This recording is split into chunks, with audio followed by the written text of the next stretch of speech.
All right, guys, it's Thursday night, and we are going to read out of our Bible story book. All right, tonight we're going to read The Two Brothers.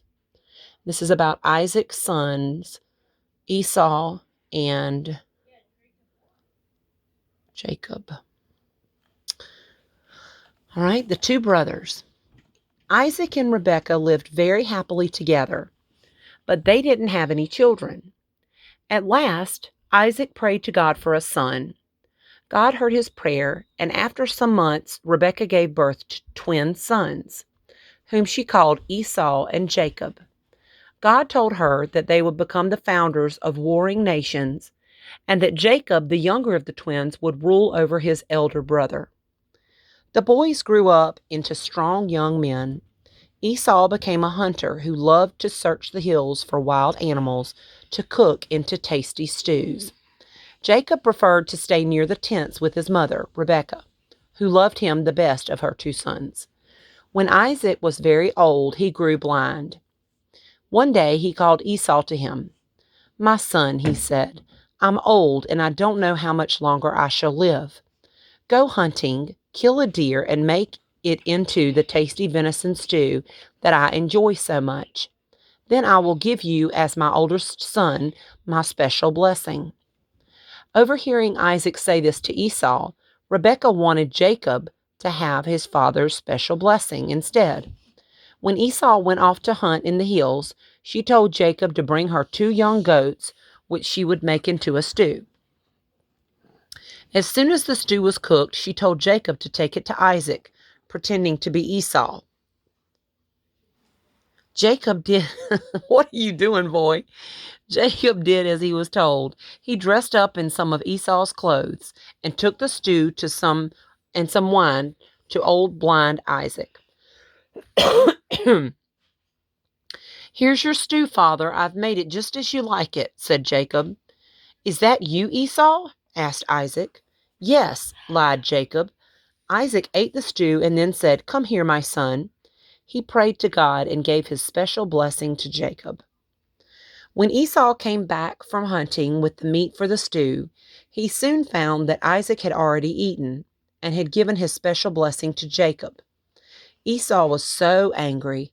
Rebekah was afraid he would kill Jacob. To save her son, she persuaded Isaac to let Jacob go to her family where he would be safe and where he would find a wife. Jacob left at once on the long journey north, alone and very scared. That evening he reached a deserted valley and lay down to sleep with only a stone for his pillow. During the night he dreamed that he saw a huge ladder reaching up to heaven. Angels were climbing up and down it. At the very top was God. God said to Jacob, "I will give you the land you lie on to you and to your family, which will grow into a great nation. I shall always be with you. I will look after you and bring you back to this land." When Jacob woke up very early the next morning, he was very frightened because he felt that God was in this place and it was a gate to heaven. But he remembered what God had said to him, and he promised that he would always be faithful to God. Then he went on his journey to find his mother's family.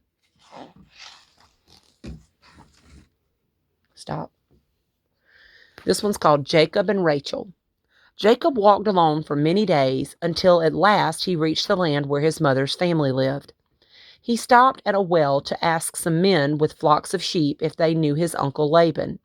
"Yes," they replied, "and here comes his daughter Rachel to water her sheep at the well." Jacob was overjoyed to meet Rachel. He told her who he was and helped her to water the sheep. Then she ran home to her father Laban. When Laban heard that Jacob was at the well, he ran to greet Jacob and welcomed him to his house. Jacob stayed with Laban and worked with him for a month. Then Laban asked him what he wanted to be paid for his work. "I'll work for you for 7 years if you let me marry your younger daughter, Rachel," said Jacob. Laban agreed, and Jacob loved Rachel so much the 7 years seemed to pass like 7 days. On the wedding day Jacob longed for, Laban brought his elder daughter Leah to marry Jacob. "It's the custom in this country that the younger daughter can't be married before the elder daughter, so you must marry Leah," he said. Leah was a pleasant-looking girl, but it was the beautiful Rachel that Jacob loved. After the wedding, Laban agreed that Jacob could marry Rachel as well, but he would have to work for him for another 7 years. Jacob married Rachel. He now had 2 wives, but his house wasn't a happy one. Jacob loved Rachel more than Leah, which made Leah unhappy. As the years passed, Leah had 6 sons and a daughter, but Rachel had none, which made her unhappy. Then at last she had her first son, whom she called Joseph.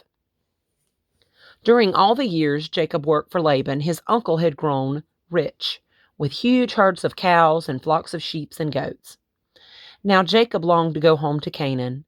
"Let me take my wives and children and go to my own country," he said to Laban. Laban didn't want Jacob to leave, but he said, "What shall I pay you for all your work?" "I don't want money," replied Jacob. "Instead, let me take all the black lambs and speckled and spotted sheep and goats from your herds."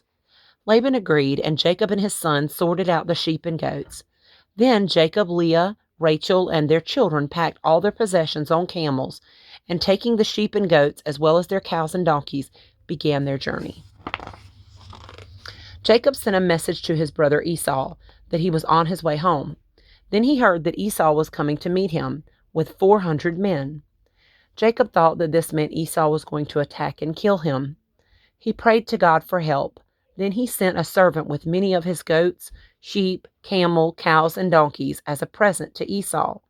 The rest of the flocks he sent across the river with his 2 wives and 11 sons, where he thought they would be safe. Alone and afraid, he waited for Esau. That night a man came and fought Jacob. All night they wrestled without a word being spoken. Jacob didn't know who this stranger was, but he knew he came from God. When the sun rose at dawn, the man said, "Now you must let me go." "I won't let you go until you have given me your blessing," replied Jacob. "What's your name?" asked the man. "It's Jacob," said Jacob. "From now on your name will be Israel," said the man. He gave Jacob his blessing and disappeared. In the morning light, Jacob saw Esau and all his men approaching in a great cloud of dust. Jacob bowed to his brother and waited, but Esau ran up to him, flung his arms around him, and kissed him.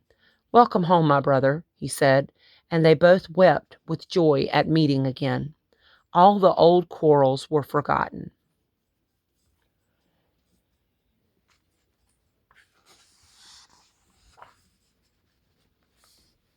Okay. Y'all ready to go back to school tomorrow, or are you ready for the weekend? No, I'm ready for the weekend. Mm. Dang it, I didn't get to see all of it. All right, y'all. Tell them good night. Good night.